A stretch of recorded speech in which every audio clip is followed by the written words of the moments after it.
Halo, Assalamualaikum warahmatullahi wabarakatuh. Perkenalkan, kami dari kelompok Pakistan. Alhamdulillah kami telah selesai melaksanakan wawancara dengan Duta Besar Pakistan untuk Indonesia, yaitu Sir Jamal Rashid, yang merupakan Duta Besar yang telah bertugas selama 7 tahun di Indonesia. Wawancara tersebut telah kami laksanakan beberapa hari lampau, dan ini merupakan video penjelasan dari wawancara yang telah kami laksanakan.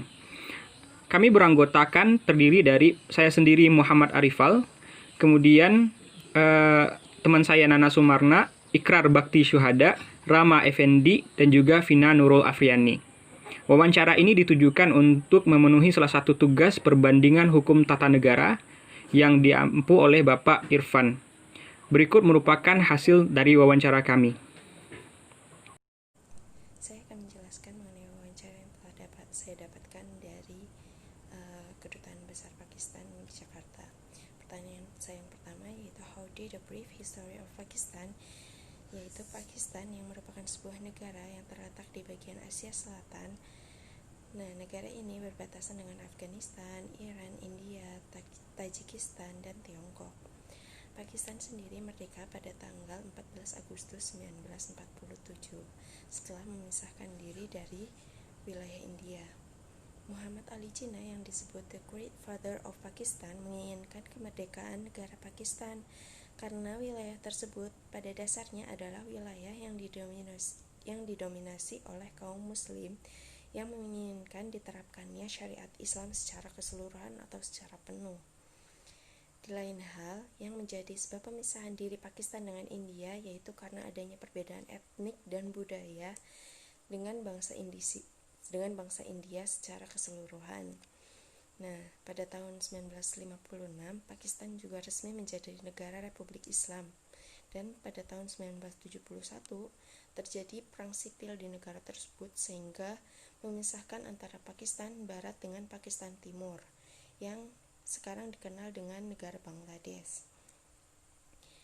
Pakistan adalah negara federal dengan 4 provinsi dan penduduk lebih dari 190 juta orang dan menjadi negara dengan populasi Islam terbesar kedua di dunia setelah Indonesia. Negara ini beribu kota di kota Islamabad dan mereka menggunakan bahasa Urdu sebagai bahasa resmi dan bahasa Inggris sebagai bahasa perantara atau bahasa pengantarnya. Kemudian pertanyaan saya yang kedua yaitu what is the purpose of Pakistan establishment and of those who are responsible for it? Jadi beliau menjelaskan bahwa tujuan dari pendirian negara Pakistan sendiri yaitu karena banyak sekali perbedaan etnik, kebudayaan, an-najma antara India dengan Pakistan. Nah, umat Islam yang berada di Indo-subkontinen atau daerah yang dulu menjadi bagian dari daerah India dan Pakistan menginginkan pemberlakuan syariat Islam secara keseluruhan atau secara penuh, sehingga pemimpin Pakistan juga menginginkan rumah bagi kaum muslim agar mereka dapat secara leluasa menjalankan agamanya, sehingga Islam dan Muslim dapat melaksanakan agamanya sesuai dengan aturan dan prosedur yang berlaku di dalam syariat Islam. Nah, hal tersebut juga termanifestasikan dalam bentuk negara Pakistan yang berbentuk Republik Islam. Ada tokoh besar terbentuknya negara Pakistan dan juga merupakan tokoh politik Islam terbesar pada era modern, yaitu ada Syekh Ali Jinnah dan Muhammad Iqbal.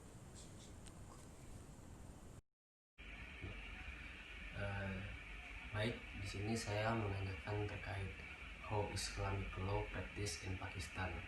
Jadi pada tanggal 23 Maret tahun 1947, Liga Muslim India mengeluarkan resolusi yang terkenal dengan nama Resolusi Pakistan.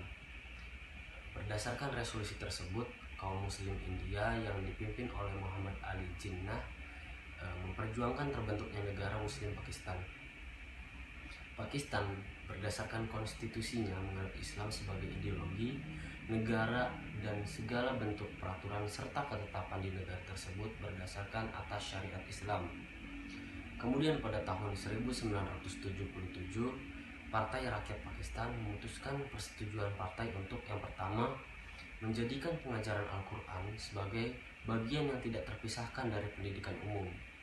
Yang kedua, mengembalikan masjid sebagai pusat terpenting masyarakat. Yang ketiga, mempermudah fasilitas peribadatan. Dan yang keempat, menjadikan kota Islamabad sebagai pusat penelitian. Pertanyaan selanjutnya yaitu the different constitution between Indonesia and Pakistan. Di sini perbedaan mendasar antara konstitusi Indonesia dan Pakistan adalah Indonesia merupakan negara yang menganut sistem demokrasi presidensial dan tidak menganut Islam sebagai asas utama negara.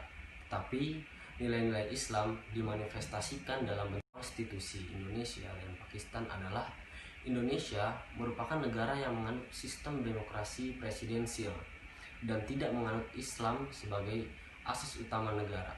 Tapi nilai-nilai Islam dimanifestasikan dalam bentuk undang-undang.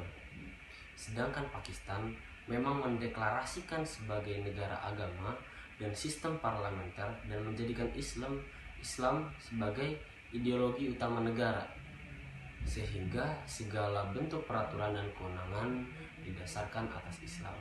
Baik, terima kasih. Sekian. Pertanyaan kelima. How were the bilateral relation between Pakistan and Indonesia? Nah, hubungan bilateral antara Pakistan dan Indonesia ini sebenarnya sudah terbentuk bahkan sebelum dari kemerdekaan Pakistan itu sendiri pada tahun 1947. Nah, menurut dari Syed Jamal Rashid, Syekh Ali Jinnah yang merupakan the great father of Pakistan memiliki kedekatan hubungan dengan presiden pertama Indonesia yaitu Bapak Soekarno. Nah, pada tahun 1948, Syekh Ali Jinnah ini pernah memberikan nasihat atau motivasi kepada tentaranya agar memiliki semangat sebagaimana layaknya semangat Bung Karno. Nah, Syekh Ali Jinnah dan Soekarno ini memiliki kedekatan dikarenakan mereka sama-sama memiliki peran di dunia internasional, di panggung internasional, dan juga sama-sama menolak adanya imperialisme dan kolonialisme. Kemudian, hubungan bilateral antara Pakistan dan Indonesia juga mencakup kedekatan politik, pendidikan, dan juga perdagangan. Pertanyaan keenam, what steps are Pakistan taking that making Pakistan as one of the most influential country in the international world? Nah, sebagaimana yang disampaikan oleh Bapak Jamal Rashid bahwa filosofi dari kebijakan luar negeri Pakistan itu adalah friendship atau pertemanan. Nah, menurut beliau tidak ada batasan untuk berteman. Pakistan memiliki hubungan yang baik dengan berbagai negara di seluruh dunia. Kemudian usaha yang dilakukan oleh Pakistan seperti membuat ekonomi menjadi lebih baik, memanfaatkan pertanian sebagai sektor utama negara tersebut. Kemudian peningkatan sistem pendidikan. Kita tahu bahwa kota Islamabad merupakan salah satu kota terbaik di Pakistan untuk mendapatkan pendidikan. Dan itulah yang menjadikan usaha-usaha yang dilakukan oleh Pakistan sehingga menjadikan Pakistan salah satu negara yang berpengaruh di Asia Selatan dan dunia. Pertanyaan ketujuh, how does the government of Pakistan try to resolve conflicts in Kashmir? Nah, konflik di daerah Jammu dan Kashmir yang merupakan daerah perbatasan antara India dan Pakistan itu sudah terjadi sejak lama. Pemerintah India mengklaim bahwa daerah tersebut merupakan daerah teritorial dari India. Tetapi mayoritas masyarakat Kashmir yang beragama Islam menginginkan untuk bergabung dengan Pakistan. Nah, ada pun langkah-langkah yang dilakukan oleh pemerintah Pakistan untuk menyelesaikan konflik di daerah tersebut adalah yang pertama, mengedukasi orang-orang di seluruh dunia tentang konflik tersebut dengan mengadakan konferensi-konferensi dan seminar. Di Indonesia juga banyak konferensi tentang Jammu dan Kashmir tersebut. Kemudian membawa mediasi ke ranah internasional. Yang ketiga, meminta dukungan internasional untuk penyelesaian sengketa tersebut. Pertanyaan selanjutnya yang kami ajukan kepada Duta Besar Pakistan adalah what is the country main economic commodity and how has Pakistan improved the flow of national economy? Kami menanyakan bahwa komoditas ekonomi dari Pakistan sendiri itu apa?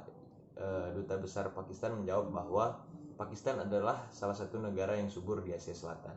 Sektor utama ekonomi di Pakistan adalah pertanian industri, dan layanan. Kemudian industri yang menjadi komoditas utama Pakistan adalah tekstil, pengolahan makanan, bahan medis, dan juga pengolahan pupuk. Nah, dalam sektor internasional, Pakistan menjalin kerjasama ekonomi dengan Amerika Serikat, Inggris, Cina, dan berbagai negara di belahan Eropa. Salah satu kebijakan terbaik Pakistan dalam meningkatkan laju ekonomi adalah dengan memberikan hak otonom tiap provinsi untuk mengembangkan dan juga meningkatkan kemampuan produksi.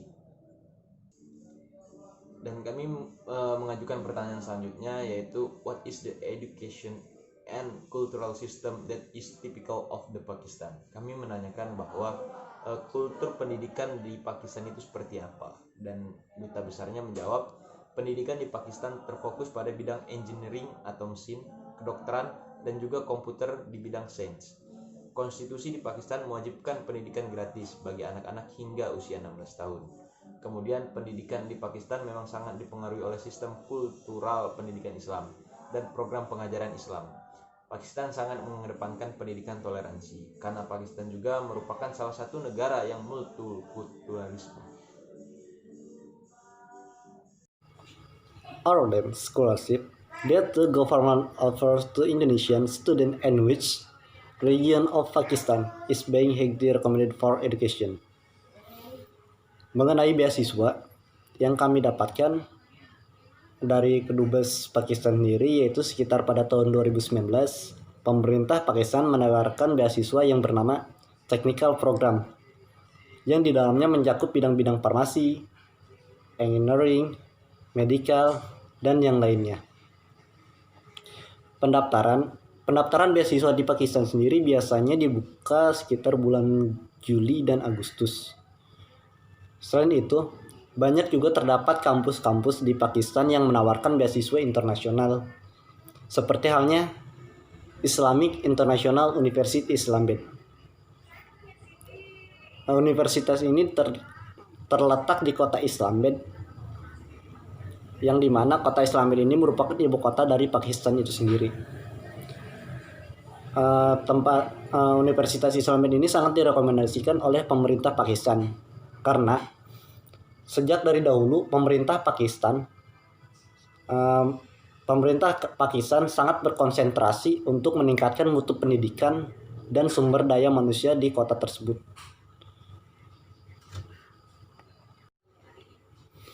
Untuk pertanyaan berikutnya yaitu mengenai program magang, kami memberikan pertanyaan seputar, yaitu we had with the information of website of the Pakistan Embassy for Indonesia. There was an internal program offered by Pakistan Embassy. That what are the recruitment and procedure for Pakistan?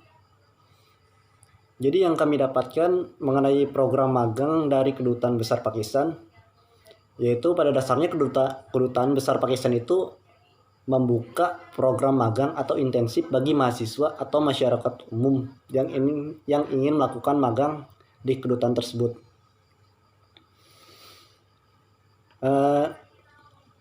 Tidak ada persyaratan khusus atau persyaratan yang berat untuk mengajukan magang tersebut. Setiap orang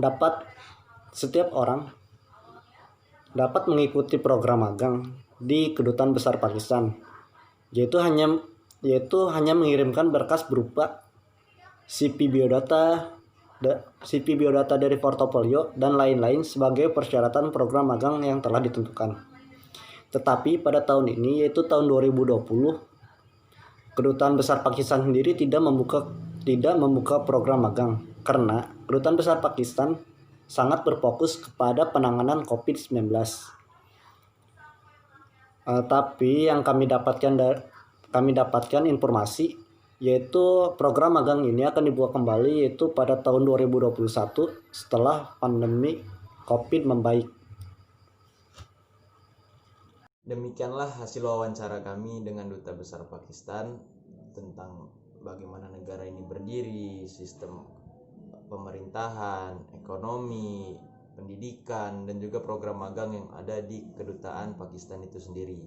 Terima kasih untuk Bapak Irfan Khairul Umam yang telah memberikan kesempatan kepada kami. sehingga kami mendapatkan informasi yang luar biasa dari negara Pakistan. Dan untuk teman-teman yang lain, semoga yang menonton video ini mendapatkan informasi yang bermanfaat dan juga bisa menambah wawasan teman-teman terkait mata kuliah dan juga yang ada di negara Pakistan. Sekian dari kami. Wassalamualaikum warahmatullahi wabarakatuh.